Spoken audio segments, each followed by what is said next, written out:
दुर्योधन का एक मित्र है अश्वत्थामा, गुरु द्रोणाचार्य का पुत्र अश्वत्थामा।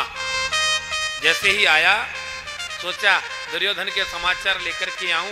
दुर्योधन के समाचार के लिए आए और जब आकर के देखा तो दुर्योधन की उस दशा को उसे देखा नहीं गया। क्या दशा है? दुर्योधन रण क्षेत्र में पड़ा है, कौआओं को भगा रहा है, गिद्ध चील इतने एकत्रित हो रहे हैं महाराज कि वो उसके शरीर को नोच रहे हैं और दुर्योधन हाथों से ऐसे कर करके उनको भगा रहा है, कौआओं को, चीलों को, गिद्धों को। अश्वत्थामा को देखा नहीं गया महाराज। अश्वत्थामा ने कहा मित्र ये दशा तुम्हारी मुझे देखी नहीं जाती। कहां तो आप सिंहासन पर विराजमान रहते थे और कहां आप आज यहां रण क्षेत्र में नीचे पड़े हैं, अपने हाथों से चील कौआओं को भगा रहे हैं। मित्र ये अश्वत्थामा तुम्हारे लिए क्या कर सकता है? थोड़ी कम हल्की। अश्वत्थामा क्या कर सकता है तुम्हारे लिए बताएं? दुर्योधन ने कह दिया कि मित्र अगर कुछ करना ही चाहते हो तो मुझे पांचों पांडवों के सिर काट करके ले आओ बस, और मुझे कुछ नहीं चाहिए। मेरी अंतिम इच्छा यही है बस। मित्र चिंता ना करो, प्रातःकालीन सूर्य उदय नहीं होने दूंगा, उससे पहले पांचों पांडवों के सिर तुम्हारे यहां ला करके प्रदान कर दूंगा। अश्वत्थामा ने काक उल्लूक की विद्या को याद किया। काक उल्लूक, उल्लू को रात में दिखता है, दिन में नहीं दिखता। उल्लू को रात में दिखता है, दिन में नहीं दिखता, और कौवा को दिन में दिखता है, रात में नहीं दिखता। उल्टा है। काक उल्लूक की विद्या याद आई अश्वत्थामा को और निकल पड़े। और महाराज आज विचार किया है कि आज मैं पांचों का सिर काट करके लाऊंगा। लेकिन उधर पांचों पांडवों का जो सभी तंबू लगा लगा करके युद्ध कर रहे थे, मकान थोड़ी थे वहां, तंबू लग रहे थे जैसे कुंभों में लगते हैं। तंबू में आज पांचों पांडवों का जो तंबू था, आज भगवान द्वारिकाधीश उन पांडवों को वहां से उठा करके दूसरे कक्ष में ले गए। अर्जुन से कह दिया अर्जुन आज युद्ध की अंतिम रात्रि है, आज हमें यहां नहीं सोना चाहिए। और पांडवों को उठा के दूसरे कक्ष में सुला दिया। लेकिन पांचों पांडवों के जो पुत्र थे वो आए पीछे से और पिताजी वाले कक्ष में घुस गए, वहां आसन खाली पाए, समझ गए कि ये हमारा ही कक्ष है और सो गए। पांचों पांडव सो गए। अश्वत्थामा रात्रि में आया और पांचों पांडवों के जो पुत्र हैं उनका सिर धड़ से अलग कर दिया और सिर को पोटली में बांध करके और जाकर के दुर्योधन को प्रदान कर दिया। लो मित्र, पांचों पांडवों के सिर लाकर तुम्हें सौंप दिया। कहने लगे, बोले दुर्योधन तो हंसने लगा, अरे पांचों पांडवों के सिर ले आए, हाँ सोते हुओं को मार दिया। बहुत तो हंसा दुर्योधन, इतना प्रसन्न हुआ कि जीवन में कभी कोई खुशी मिली ही नहीं जो आज खुशी मिली है। मेरे शत्रु मारे गए। लाओ मित्र, उस भीम के सिर को मुझे दे दीजिए, उसके सिर को मैं अपने हाथों से मसलूंगा। उसने मेरी जंघा को तोड़ा है। पोटली खोली, देखा कुछ सिर समझ में नहीं आया। अश्वत्थामा कहने लगे, मित्र मुझे तो कुछ समझ में आता नहीं, देखो तुम ही देख लो। और जैसे ही दुर्योधन ने उन पांचों पांडवों के मृतक पुत्रों के सिर को देखा और देखते ही कहने लगे, अरे मित्र अश्वत्थामा, ये तूने क्या कर डाला? तूने तो हमारे वंश में कोई पानी देने वाला भी नहीं छोड़ा। बहुत दुख हुआ, बहुत कष्ट हो रहा है हमारा दुर्योधन को। और देखते ही देखते अपने प्राणों को त्याग दिया महाराज। प्रातःकाल हुआ। प्रातःकाल महाराज जैसे ही द्रौपदी जैसे ही अपने उन पतियों के कक्ष में गई, वहां अपने पांचों पुत्रों को का जो धड़ देखा, और जब सिर नहीं देखा तो बहुत जोर से चीखी और चिल्लाई और चिल्लाते हुए आई, द्वार पर आई। भगवान ने आवाज सुनी, धर्मराज युधिष्ठिर भीम अर्जुन नकुल सहदेव सब के सब दौड़ पड़े। क्या हुआ क्या हुआ? सबने जाकर के वहां देखा, बोले ये क्या हो गया, समझ में नहीं आया। बड़ी गंभीर समस्या हो गई भगवान के सामने। इतने में ही द्रौपदी तो विलाप कर रही है, मेरे पुत्र किसने मारे हैं? आज अर्जुन ने प्रतिज्ञा कर ली, देवी तुम्हारे पुत्र जिसने भी मारे हैं, जितने भी तुम्हारे पुत्रों की हत्या की है, आप किसी भी प्रकार से चिंता ना करें। आज का सायंकालीन सूर्य नारायण को अस्त नहीं होने दूंगा, उससे पहले मैं उसे मार दूंगा। भगवान द्वारकाधीश रथ लेकर के आ गए। अर्जुन रथ में बैठे हैं और भगवान सारथी बनकर के रथ चला रहे हैं। इतने में ही अर्जुन रथ में बैठ करके मेरे केशव से कह रहे, केशव रथ चलाओ। रथ चल रहा है, किधर ले जाऊं? जैसे ही रथ निकाल रहे थे कि अश्वत्थामा ने दूर से देखा कि ये अर्जुन का रथ है, और अर्जुन के रथ को देख करके और अश्वत्थामा दौड़ने लगे, भागने लगे। अर्जुन ने पूछा भगवान द्वारकाधीश से, बोले प्रभु कृपा करके ये बताएं कि ये अश्वत्थामा क्यों भाग रहा है? भगवान ने कह दिया, बोले मुझे ऐसा लगता है कि ये भाग इसीलिए रहा होगा कि शायद यही तुम्हारे पुत्रों का मृतक शत्रु हो। अब तो इतना ही कहा कि कहते ही देखा कि अश्वत्थामा ने तो महाराज बाणों की बौछार करना प्रारंभ कर दिया। इधर अर्जुन ने भी बाणों छोड़ने लगे। अर्जुन ने भगवान द्वारकाधीश से कहा, प्रभु ये तो बाण भी छोड़ता है? बोले हाँ, और देखते ही देखते अश्वत्थामा ने तो ब्रह्मास्त्र छोड़ दिया। अर्जुन ने भगवान द्वारकाधीश से कहा, बोले प्रभु इसने तो ब्रह्मास्त्र छोड़ दिया, बोले तो तुम भी छोड़ दो। ब्रह्मास्त्र को ब्रह्मास्त्र ही काट सकता है और कोई नहीं काट सकता। अर्जुन ने भी ब्रह्मास्त्र छोड़ा, दोनों ब्रह्मास्त्र टकराए और महाराज पृथ्वी पर गिर पड़े। अश्वत्थामा को पकड़ लिया आज अर्जुन ने, रथ में बिठाया, रथ में बिठा करके लेकर के आए, रथ में बिठा करके लाए हैं आज द्रौपदी के सामने। द्रौपदी से कहा, देवी यही तुम्हारे पुत्रों का हत्यारा है, अब मैं इसे मारूंगा, देख। द्रौपदी कह रही है, मोचेता मोचेता मेष ब्राह्मणा नितरां गुरु। मुच्यताम मुच्यताम, इसे छोड़ दो, छोड़ दो,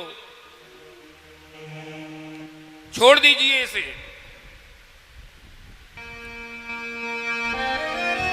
अर्जुन कह रहा है कि मैंने प्रतिज्ञा करी है, मैं इसे मारूंगा।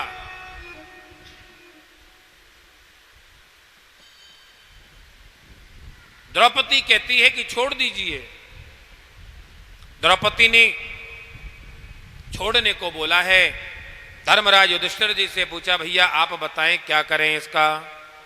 धर्मराज युधिष्ठिर जी कह रहे हैं, जैसा धर्म ग्रंथों में लिखा है वैसे ही करिए। और इतने में ही भीम से पूछा, भीम दादा क्या करें? भीम दादा ने कह दिया, बोले सुनो अर्जुन, इसे तू नहीं मारेगा तो मैं मार दूंगा, बात खत्म, और मुझे कुछ नहीं कहना। नकुल सहदेव कहने लगे, बोले जेठे भैया सही कहते हैं, अब समझ में नहीं आता कि करें तो करें क्या। भगवान द्वारकाधीश एक कोने में खड़े हैं महाराज, मुंह ऐसे पकड़ के खड़े हैं, क्योंकि जब कोई पूछ ही नहीं रहा है तो क्यों सलाह दें। अब इतने में ही धर्मराज युधिष्ठिर जी खड़े हैं सभा में, भीम अर्जुन नकुल सहदेव भगवान द्वारकाधीश सभी जब खड़े हुए हैं तो अर्जुन कहने लगे, अरे केशव आप ही क्यों नहीं बताते, मैं क्या करूं इनका? तो महाराज इतने में ही भगवान द्वारकाधीश कह रहे हैं, आपने मुझसे पूछा? बोले हाँ, कि ब्रह्म बन तुर न हंतव्यम आतिताई बदारहणा मये वो भयमां नातम परिपाहानुशासनम। आज भगवान ने कह दिया कि ब्रह्म बंतुर न हंतव्यम आतताई बदारहणा, ये ब्राह्मण है, ध्यान रखना, मारना नहीं इसे। और भगवान ने कह दिया, बोले सुनो, आतताई बदारहणा, ये आतताई है, इसने तुम्हारे पुत्रों को मारा है, हाँ, इसे छोड़ना नहीं। अब क्या करें प्रभु? मेरे प्रभु ने आदेश दे दिया, इसका मुंडन कर दो। ब्राह्मण का अपमान कर देना ही मारने के बराबर है। मुंडन कर दिया, आधी दाढ़ी आधी मूछ, और मणि जो मस्तक में थी उस मणि को निकाला और धक्का देके भगा दिया। ब्राह्मण का अपमान कर देना ही ब्रह्मत्या के बराबर है। इसलिए हमेशा ये प्रयास करें कि किसी भी ब्राह्मण का हमारे मुख से कोई गलत शब्द ना निकल जाए। किसी ब्राह्मण से कभी कुछ कहे नहीं, अपमान ना करें, अपमान ना हो जाए। तो महाराज यहां अश्वत्थामा को छोड़ दिया। अश्वत्थामा ने देख लिया है, ठीक है। क्या देखा? अश्वत्थामा ने देखा है कि अब तो अश्वत्थामा ने देख लिया कि अब इन पांडवों के वंश में मैं कोई भी पानी देने वाला नहीं छोड़ूंगा। अर्जुन के पुत्र थे अभिमन्यु, अभिमन्यु की पत्नी थी उत्तरा, उत्तरा गर्भवती थी। आज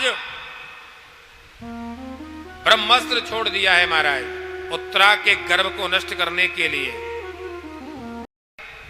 जैसे ही ब्रह्मास्त्र छोड़ा है महाराज, इतने में ही उत्तरा पुकार रही है। उत्तरा कह रही है, हे प्रभु मेरे गर्भ की रक्षा करो, हे प्रभु, हे दीनानाथ दया करिए, प्रभु कृपा करिए। पुकार रही है मेरे गोविंद को। क्या? पाहि पाहि महायोगी नंद देव जगतपते नान्यं तदभयं पश्ये तत्र मृत्यो परस्परम। उत्तरा पुकार रही है, हे प्रभु, हे नंद नंदन, हे वसुदेव नंदन, हे द्वारकाधीश, मेरे गर्भ की रक्षा करो प्रभु। और मेरे प्रभु को जब पुकारा भाव से, मेरे प्रभु ने एक क्षण लगाया आने में और आकर के कह दिया, बेटी मन में पुत्र भाव लाओ। इतना कहा और मेरे गोविंद सूक्ष्म रूप से गर्भ के भीतर प्रवेश कर गए। और गर्भ के भीतर पहुंच करके जो गदा घुमाई मेरे प्रभु ने, ब्रह्मास्त्र से रक्षा करी और ब्रह्मास्त्र नष्ट हो गया। ब्रह्मास्त्र नष्ट हो गया महाराज। ब्रह्मास्त्र जब नष्ट हुआ तो भगवान द्वारकाधीश ने उत्तरा को आशीर्वाद दिया, बेटी अब कोई भय नहीं है, निसंकोच आनंद से रहिए। भगवान श्री सूत जी महाराज कहते हैं सौनक आदि ऋषियों से कि ऋषियों, आज उत्तरा के गर्भ की जब रक्षा करी भगवान ने, आज माता कुंती बड़ी प्रसन्न हुई है। माता कुंती की परपौत्र वधु है। माता कुंती की पुत्र वधु कौन है? यहां द्रौपदी आदि पुत्र वधु हैं, लेकिन ये तो पौत्र वधु हैं महाराज। आज कुंती माता बड़ी प्रसन्न हुई महाराज। कुंती माता आज बड़ी प्रसन्न हो गई हैं कि भगवान द्वारकाधीश ने मेरी पौत्र वधु की गर्भ की रक्षा करी है। जब कोई नहीं आता मेरे श्याम आते हैं, जब कोई नहीं आता मेरे श्याम आते हैं। ओ मेरे दुख के, मेरे दुख के, मेरे दुख दुख के दिनों में वो बड़े काम आते हैं। वो मेरे दुख के दिनों में वो बड़े काम आते हैं। जब कोई नहीं आता मेरे श्याम आते हैं। वो जब कोई नहीं आता मेरे श्याम आते हैं। वो मेरे दुख के मेरे दुख के दिनों में वो बड़े काम आते हैं। मेरे दुख के दिनों में वो बड़े काम आते श्री राधे।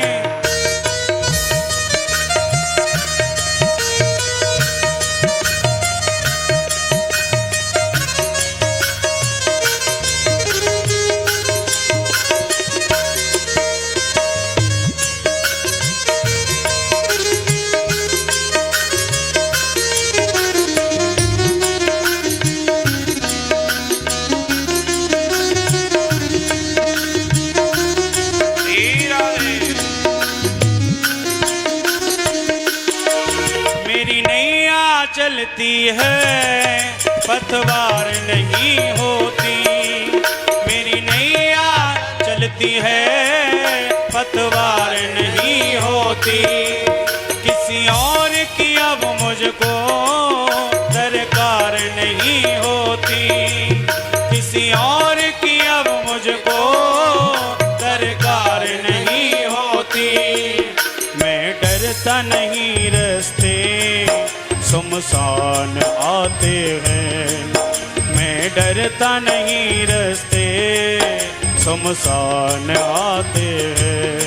ओ मेरे दुख के दिनों में वो बड़े काम आते हैं। मेरे दुख के दिनों में वो काम आते हैं। वो जब कोई नहीं आता मेरे श्याम आते हैं। जब कोई नहीं आता मेरे श्याम आते हैं। वो मेरे दुख के दिनों में वो बड़े काम आते हैं। मेरे दुख के दिनों में वो बड़े काम आते हैं। जय हो।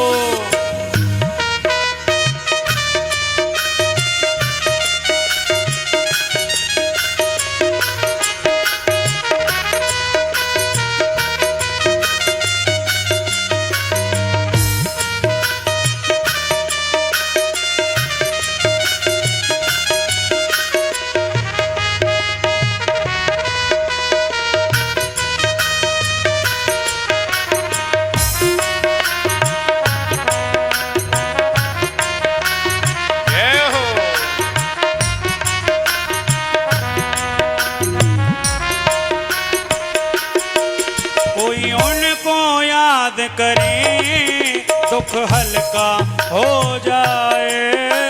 कोई उनको याद करे दुख हल्का हो जाए। कोई भक्ति करे इनकी वो उनका हो जाए।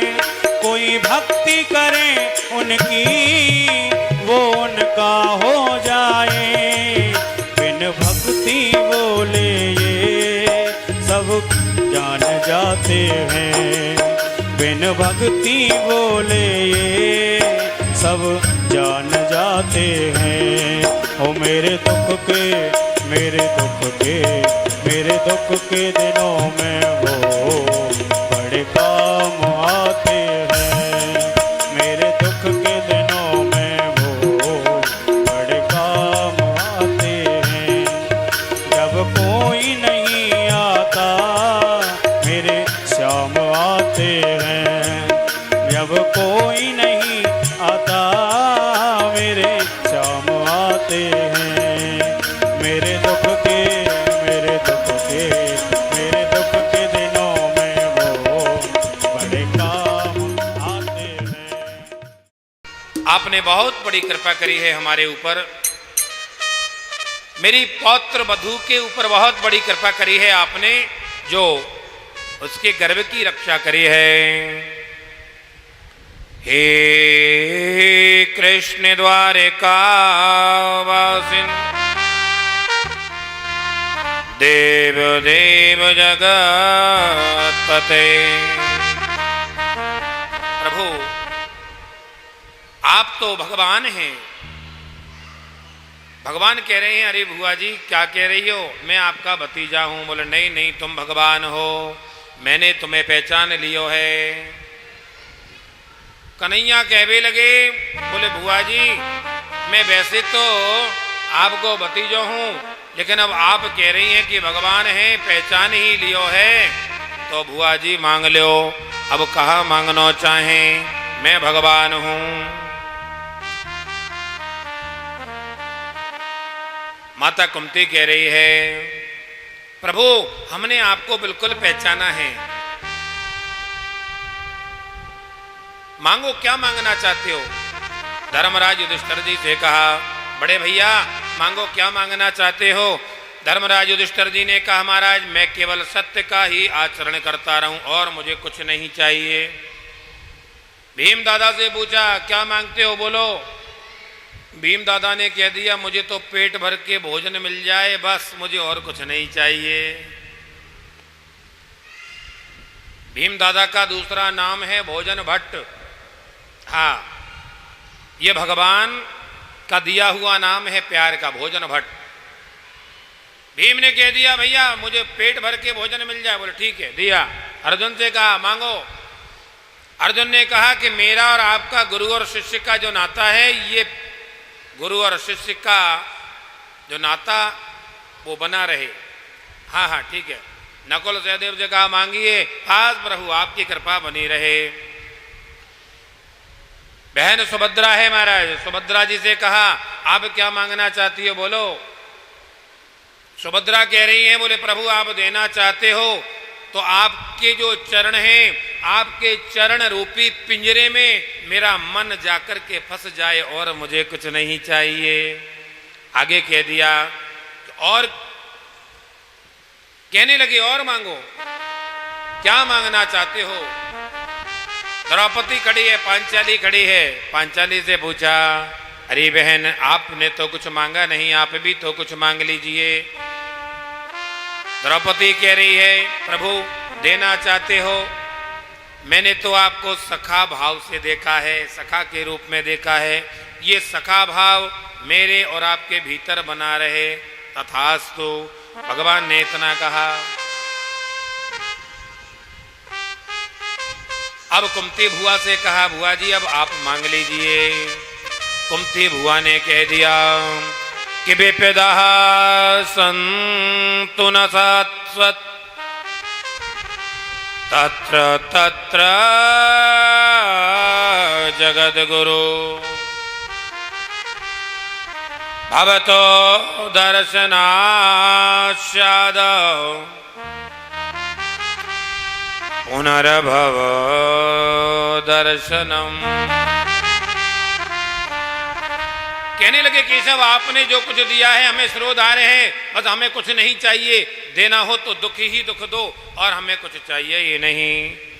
भगवान कहने लगे, भुआ जी इतने दुख भोग लिए, पेट नहीं भरा, पूरा जीवन दुख में ही निकाला, आपको सुख मिला ही कहां है। अब सुख का समय आया, अरे तुम्हारे जो पुत्र हैं हस्तिनापुर के सम्राट बन गए हैं, अब सुख का समय आया फिर भी दुख मांग रही हो बुआ जी। कुंती बुआ कह रही है, अरे प्रभु देखो आपने कितनी बड़ी कृपा करी है हमारे ऊपर, इस दुख में ही तो आप हमारे सहायक हो। अरे मेरे पुत्रों को जहर का लड्डू बना करके उन कौरवों ने खिला करके और मारना चाहा। केशव आपने कितनी बड़ी कृपा करी कि मेरे और पांचों पांडवों को सुरक्षित बचा दिया, मेरे पांचों पुत्रों को लाक्षागृह में लाख के घर में लाक्षागृह में जला करके मारना चाहा तो वहां भी केशव आपने उनको बचा दिया। मेरे पुत्रों को पर्वतों से गिराकर मारना चाहा और आप समुद्र में पुष्प की तरह आपने उन्हें झेला और आप कितने बड़े कृपालु हैं, कितने बड़े दयालु हैं। आगे कह दिया कि मेरी जो पुत्र वधू है द्रौपदी, मेरी पुत्र वधू द्रौपदी की भरी सभा में आपने लाज बचाई केशव हैं। इससे बड़ा और क्या प्रभाव हो सकता है, कितनी बड़ी कृपा है आपकी। मेरी पुत्र वधू एक भरी सभा के मध्य में नग्न अवस्था में उसको किया जा रहा था, दुशासन दुष्ट चीर खींच रहा था। केशव आपने जाकर के वहां मेरी पुत्र वधू की लाज बचाई। आप कितने बड़े कृपालु हैं, कितने बड़े दयालु हैं आप। और देखो मेरे पुत्रों को चौपड़ में हराना चाहा उन कौरवों ने, लेकिन केशव आपने आकर के रक्षा करी है। 12 वर्ष का वनवास हुआ, 1 वर्ष का अज्ञातवास हुआ। अज्ञातवास भी कट गया, निकल गया। प्रभु आज वो समय आया है, आज आपके द्वारा चैन से रहने का अवसर प्राप्त हुआ है। कितने बड़े कृपालु हैं आप। भगवान कृष्ण भगवान द्वारिकाधीश कह रहे हैं, बुआ जी आप फिर भी दुख ही दुख मांग रहे हो। तो कुंती बुआ क्या कह रही है, सुख के माथे सिल पर, सुख के माथे सिल पर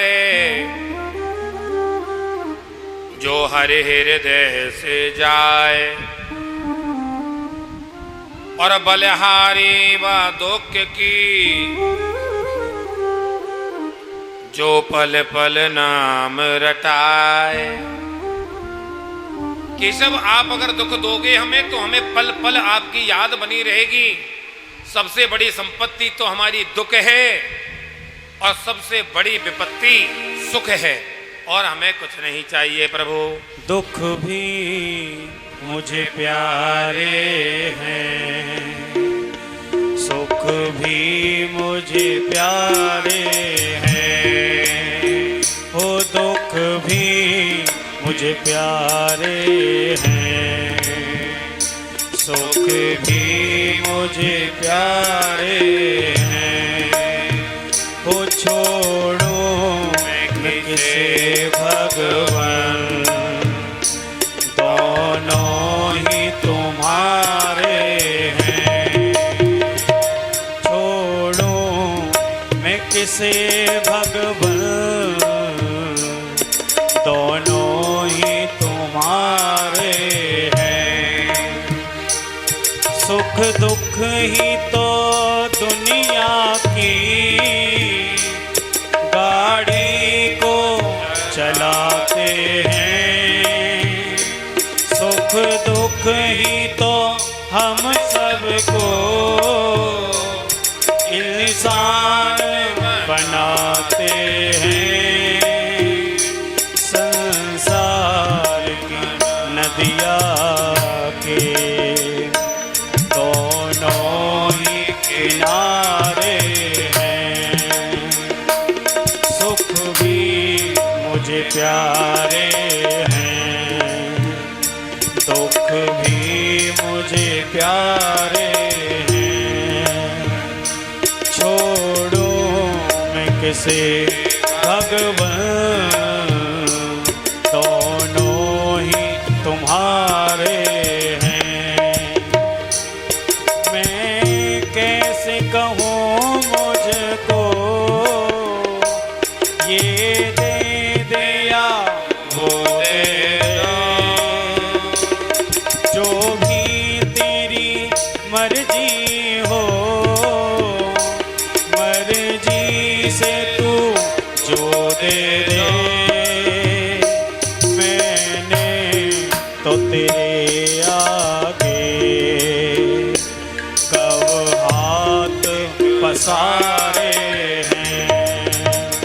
वो दुख भी मुझे प्यारे हैं, ओ सुख भी मुझे प्यारे हैं।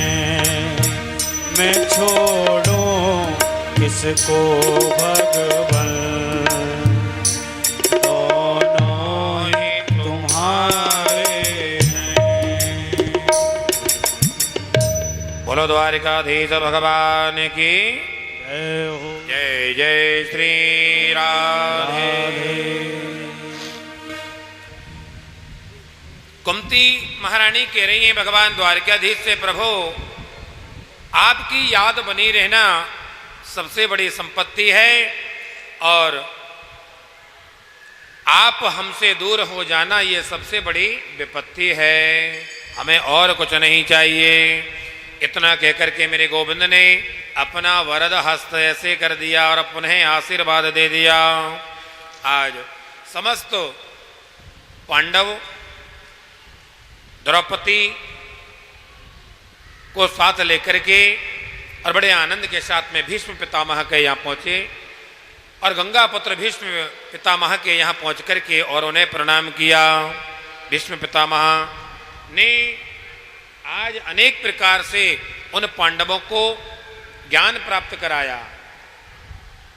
आज भगवान द्वारिकाधीश ने कह दिया कि बाबा आज आपके पौत्र पांडव हस्तिनापुर के सम्राट बन चुके हैं, अब इन्हें कुछ शिक्षा प्रदान करिए क्योंकि ये हस्तिनापुर इनको चलाना है। कि दान धर्मान राज धर्मान मोक्ष धर्मां विभागश स्त्रीन धर्मां भगवद धर्मान सभास्य व्योसयोगता। आज गंगा पुत्र भीष्म ने पांडवों को अनेक प्रकार से शिक्षा प्रदान करी और कह दिया बेटा बड़े ही आनंद के साथ में ये जो संसार सागर है इसमें बड़े प्रेम से आप आनंद के साथ में अपना राज्य चलाना और शरण में अपना शत्रु भी आ जाए उसे क्षमा कर देना। शरण में अगर शत्रु भी आ जाए तो उसे क्षमा कर देना। और कह दिया कभी भी किसी निरपराध का वध नहीं करना और कह दिया है कि प्रजा जो है प्रजा एक पुत्र के समान होती है, प्रजा का पुत्र की तरह पालन करना और कभी भी अपनी आंखों के सामने ये पाप होते हुए मत देखना। जब शिक्षा प्रदान करी तो महाराज द्रौपदी वहीं खड़ी थी, द्रौपदी हंस पड़ी। द्रौपदी जैसे ही हंसी कि गंगापुत्र भीष्म कहने लगी बेटी तू क्यों हंसी? गंगापुत्र भीष्म बाणों की सैया पर पड़े हैं रण क्षेत्र में, बेटी तू क्यों हंसी? द्रौपदी कहने लगी बाबा मुझसे गलती हो गई, क्षमा करना। नहीं बेटी, कुलवती नारी कभी भी भरी सभा के मध्य में हंस नहीं सकती, तेरी हंसी में भी कोई कारण है, तू हंसी क्यों मुझे बता। द्रौपदी कहने लगी बाबा क्षमा करना, आप पूछ रहे हैं तो मैं बताती हूं। हाँ हाँ बताओ बेटी। बाबा अभी आपने कहा था कि अपनी आंखों के सामने पाप होते हुए मत देखना। उस सभा को याद करो बाबा, उन कौरवों की सभा को। उस भरी सभा में दुष्ट दुशासन मेरे केश पकड़ करके और मुझे खींच करके लाया और एक रजस्वला नारी को भरी सभा के मध्य में नहीं आना चाहिए, लेकिन दुष्ट दुशासन खींच करके लाया और दुष्ट दुशासन जब चीर खींच रहा था, आप सबसे बड़े और सबसे ऊंचे सिंहासन पर आप बैठे थे बाबा गंगापुत्र भीष्म,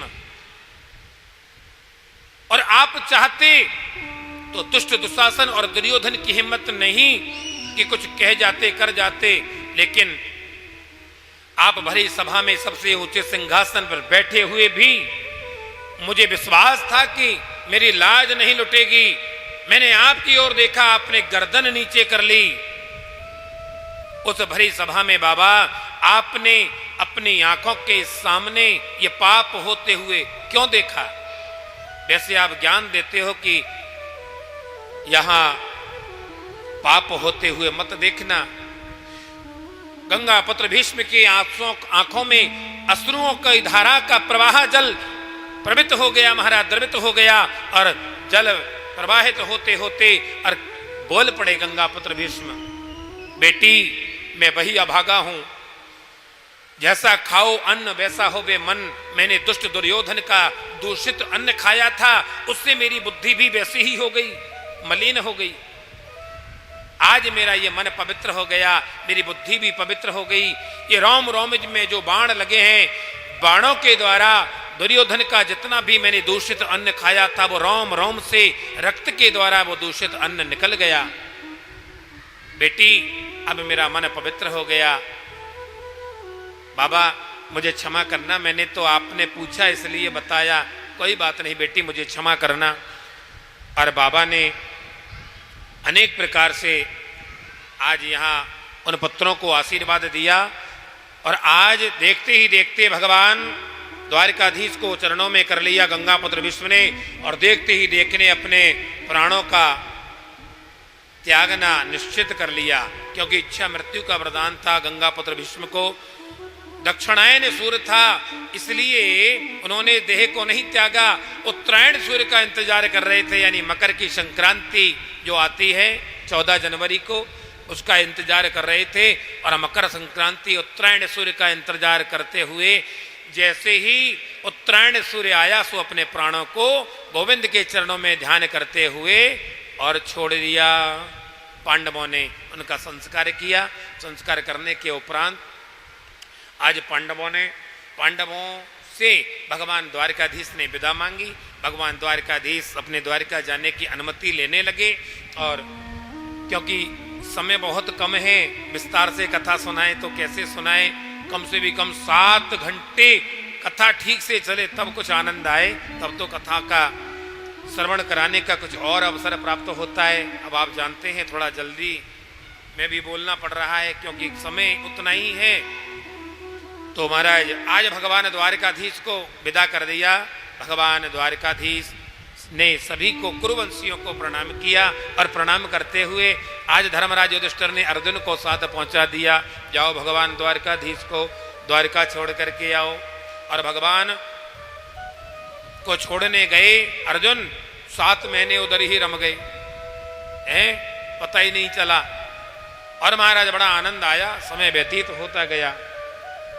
भगवान श्री सूत जी महाराज कहते हैं कि अभिवादन शीलसम नित्यम वृद्धोपसेवितम और चत्वार तुष्य वर्धनते आयुर्विद्या यशो बलम।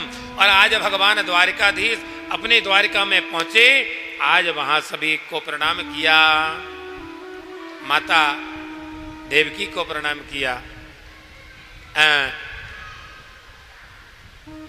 माता रोहिणी को प्रणाम किया, बुजुर्गों को प्रणाम किया, आज नंद बाबा को प्रणाम किया, सभी को बुजुर्गों को प्रणाम किया है महाराज बड़े आनंद के साथ में।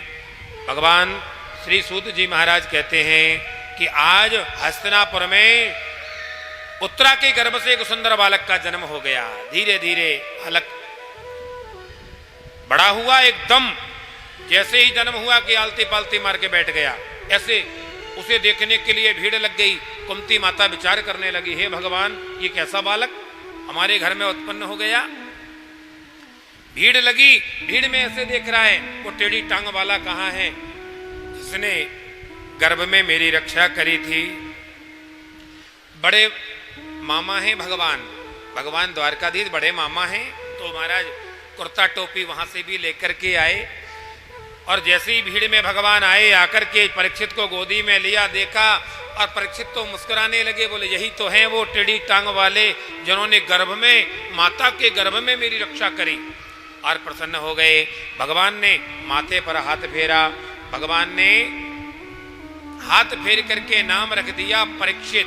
पर यानी गर्भ में, इक्षित यानी देखा, गर्भ में तूने मुझे देखा, तेरा नाम परीक्षित होगा। और परीक्षित नाम रख दिया महाराज। समय व्यतीत हुआ। भगवान द्वारकाधीश ने फिर जाने की अनुमति ली, और भगवान द्वारकाधीश को पहुंचाने के लिए अर्जुन फिर गए। और जब अर्जुन गए वहां द्वारकाधीश के यहाँ द्वारकापुरी में निवास करने लगे, समय व्यतीत हुआ। समय व्यतीत होते होते और महाराज ताको प्रभु दारुण दुख देही, ताकि मत पहले हर लेही। और महाराज इधर यदुवंशियों का विनाश का समय आया। और आपस में यदुवंशी जितने भी थे पिंडारक क्षेत्र में एक दूसरे पर प्रहार करते हुए, अस्त्र शस्त्र का प्रहार करते हुए, और महाराज भगवान द्वारकाधीश तो अपने श्री धाम को प्रस्थान कर गए, गोलोक धाम में प्रस्थान कर गए। लेकिन अर्जुन से कह गए, अर्जुन ये जो यहाँ गोपियां हैं इनको जरा ले जाना और श्री धाम वृंदावन जाकर के छोड़ देना। अर्जुन वहां से जब उन गोपियों को लेकर के चल रहे हैं, शूल पानियों की झाड़ियां पड़ती हैं नर्मदा नदी के किनारे। नर्मदा नदी की परिक्रमा की जाए, कितने दिन में परिक्रमा होती है? 3 वर्ष 3 महीना 13 दिन में नर्मदा नदी की पूरी परिक्रमा पैदल यात्रा के द्वारा की जाती है। आजकल बहुत से वाहनों से परिक्रमा कर लेते हैं, कोई गाड़ियों से, कोई मोटरसाइकिलों से, अनेक अनेक प्रकार की साधन उपलब्ध हैं। 3 साल 3 महीना 13 दिन में नर्मदा नदी की परिक्रमा लगती है। नर्मदा नदी के किनारे आनंद के साथ में शूल पानियों की झाड़ियां पड़ती हैं और वहां अर्जुन को लूट लिया, गोपियों को लूट लिया भगवान ने। भगवान ही भील बन करके आए, मानो अर्जुन को ये बताना चाहते थे कि अर्जुन मेरे बिना ये गांडीव भी तेरा अधूरा है। अर्जुन ने कह दिया तुम्हें पता नहीं है मैं गांडीव धारण करने वाला अर्जुन हूं। बोले बहुत देखे तेरे जैसे अर्जुन, दे जो कुछ है, नहीं तो लगाएं दो। अर्जुन ने विचार किया ये गांडीव भी मेरा भगवान के बिना अधूरा है।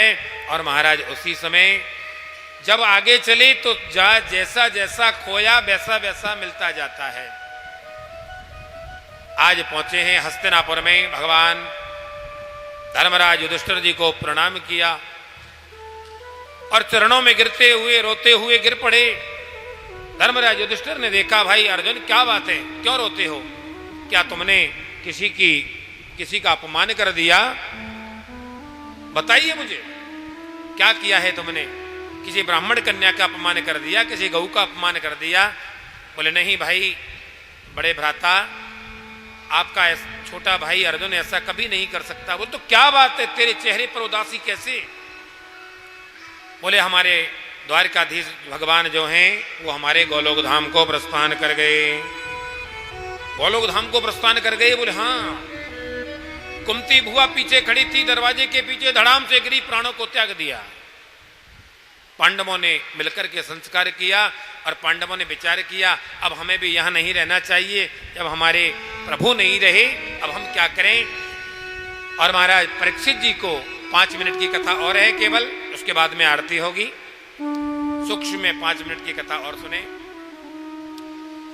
पांडवों ने माता कुंती का संस्कार किया महाराज, और राजा परीक्षित को राजा बना दिया, सिंहासन पर बिठा करके राज्याभिषेक कर दिया और शिक्षा प्रदान कर दी। बेटा देखो यहाँ कह दिया है कि अनेक अनेक प्रकार से बेटा अपने शरण में आए हुए शत्रु को क्षमा कर देना, अपने आंखों के सामने पाप होते हुए मत देखना, प्रजा का पुत्र की तरह पालन करना, धर्म मर्यादा का पालन करते हुए अपने राज की रक्षा करते रहना। आशीर्वाद दिया। पिताजी मैं तो छोटा हूँ, नहीं हमारा आशीर्वाद है। और पांडव तो वहां से प्रस्थान कर गए और बद्रीनारायण धाम से आगे जाकर के महाराज सरस्वती नदी का सहारा लेकर के बाईं ओर स्वर्गारोहण हुआ। और स्वर्ग में तो सीधे महाराज धर्मराज युधिष्ठिर जी गए। क्षण भर के लिए उन्होंने भी नरक भोगा और पांचों पांडव महाराज यही उनका स्वर्गारोहण होते हुए ही देहांत हो गया। लेकिन धर्मराज युधिष्ठिर जी केवल गोलोक धाम में महाराज स्वर्ग में विराजमान हुए। इधर परीक्षित बड़ा हो रहा है। राजा उत्तर की बेटी इरावती के साथ में उनका विवाह हो गया। धीरे धीरे समय व्यतीत हुआ, अनेक जन्मेजय आदि पुत्र हुए।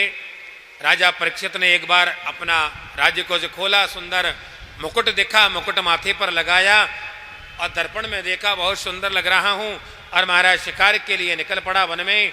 जैसे शिकार के लिए गए तो महाराज सैनिक घोड़ा कुछ तेज दौड़ गया, सैनिक इधर उधर रह गए और जब घनघोर वन में पहुंच गए अकेले रह गए। जब लौटते समय देखा अब क्या करें, कहाँ जाएं, तो घनघोर वन में एक गौ माता को देखा, रो रही हैं। एक बैल जिसके 3 पैर कटे पड़े हैं और एक काला कलूटा चांडाल कुल्हाड़ी लेकर के उसके पैर को काट रहा है। ऐसा दृश्य जब देखा, राजा परीक्षित ने फटकार लगाई, कौन है, कौन हो तुम, बैल के पैरों को क्यों काट रहे हो। इतने में ही कलयुग तो महाराज काला कलूटा चरणों में गिर पड़ा। पृथ्वी महारानी गौ का रूप लेकर के खड़ी है। गौ माता कह रही है मैं पृथ्वी हूं। महाराज ये नहीं बताएगा, मैं बताती हूं।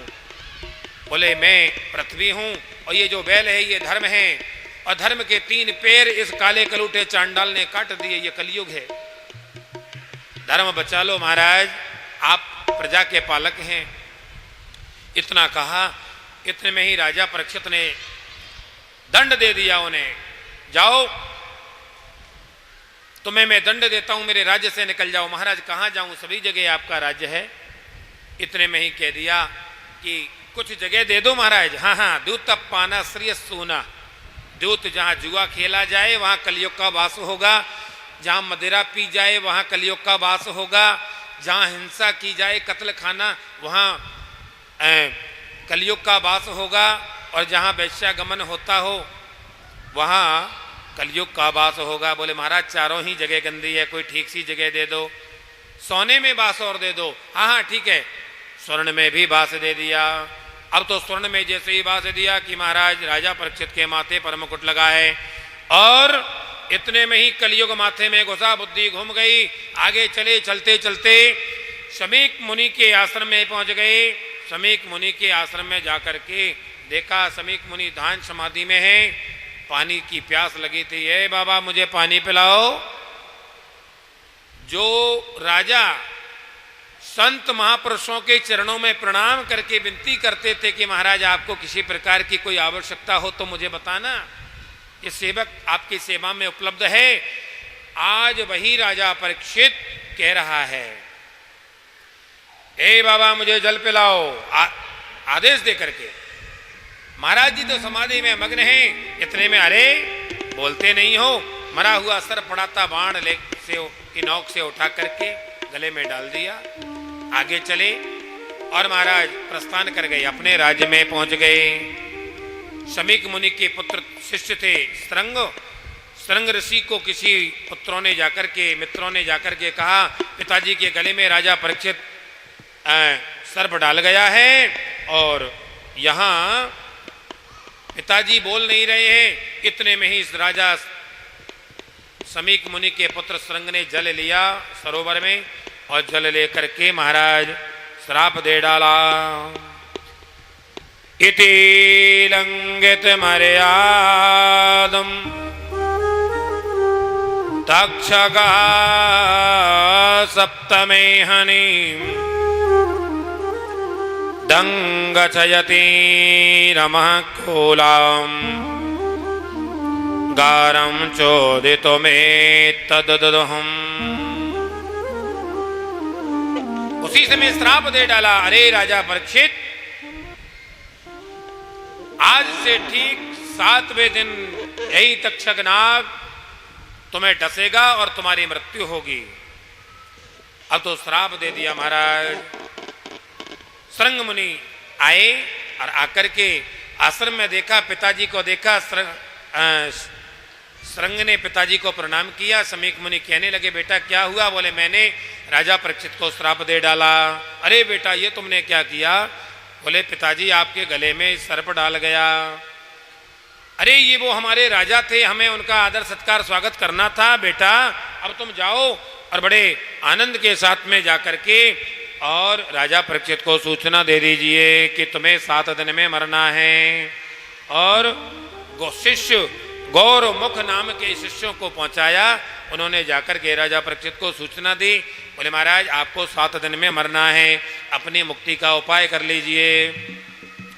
और महाराज इतने में ही राजा परीक्षित ने सोचा मुझे तो क्षण भर भी जीने का अधिकार नहीं है, और अपने देह को त्यागने के लिए सब कुछ राजपाट छोड़ करके अपने पुत्र जन्मेजय आदि को सिंहासन पर बिठाया, शिक्षा प्रदान करी और सीधे महाराज गंगा के तट पर निकल पड़े। सीधे शुक्रताल पहुंच गए और वहां जाकर के महाराज बड़े बड़े ऋषि मुनि विराजमान हैं। गिरिजा संत समागम समालाभ कछुआन। बड़े बड़े ऋषि मुनि वहां बैठे हैं। सबसे पूछा महाराज 7 दिन में मरने का क्या उपाय है? कोई नहीं बोला। इतने में ही कि तत्राद भवद भगवान व्यास पुत्रो यदच्छयागामटमानो नपेक्ष आलक्षलिंगो जलावतुष्टो बतास्य बालैरविधोत वेश। इतने में ही सुखदेव भगवान आए और सुखदेव भगवान को देखते ही सभी ऋषि मुनि राजा परीक्षित खड़े हो गए और स्वागत सत्कार किया और बड़े आनंद के साथ में चरणों में प्रणाम करके और उनका पूजन किया। उनको सिंहासन पर बिठाया और सभी के सभी ऋषि मुनि नीचे बैठ गए और महाराज सुखदेव भगवान का पूजन करने के उपरांत राजा परीक्षित कहने लगे, महाराज जल्दी कृपा करके आप ये बता दीजिए कि जल्दी मरने वाले को क्या करना चाहिए। अब तो भगवान सुखदेव स्वामी कहने लगे, अरे राजा परीक्षित, कलयुग में सतयुग में मनुष्य की आयु 1,00,000 वर्ष की हुआ करती थी और त्रेता युग में आते ही 1 शून्य हट गई, 10,000 वर्ष की मनुष्य की आयु रह गई। और जैसे ही त्रेता युग समाप्त हुआ कि 1 शून्य और हट गई, द्वापर आ गया, 1,000 वर्ष की मनुष्य की आयु रही। और महाराज द्वापर युग जैसे ही समाप्त हुआ, कलयुग आ गया तो 100 वर्ष की मनुष्य की आयु रह गई। और 100 में से भी 50 वर्ष सोने में निकाल देते हैं मनुष्य और 25 वर्ष महाराज घर गृहस्थी के कार्यों में लगा देते हैं। 10 वर्ष में बचपना निकल जाता है, 15 वर्ष पढ़ाई में निकल जाता है। बोले 100 वर्ष पूरे हो गए, क्या बचा? बोले कुछ भी नहीं बचा। इसलिए कह दिया है महाराज कि श्वास श्वास पर कृष्ण भज, व्यथा श्वास जन खोए, ना जाने श्वास की आवन हो सो। इसलिए इस श्वास का कोई भरोसा नहीं, कोई मालूम नहीं कि कब प्राण निकल जाएं। इसलिए श्वास श्वास पर प्रभु का चिंतन करना चाहिए। बोलो भक्त वत्सल भगवान की जय हो, श्री श्याम प्यारे की जय हो, श्री हनुमंत लाल की जय हो, श्री सद्गुरुदेव भगवान की जय हो, भक्त समाज की जय हो, विप्र समाज की जय हो। जय जय श्री राधे, जय जय श्री राधे, जय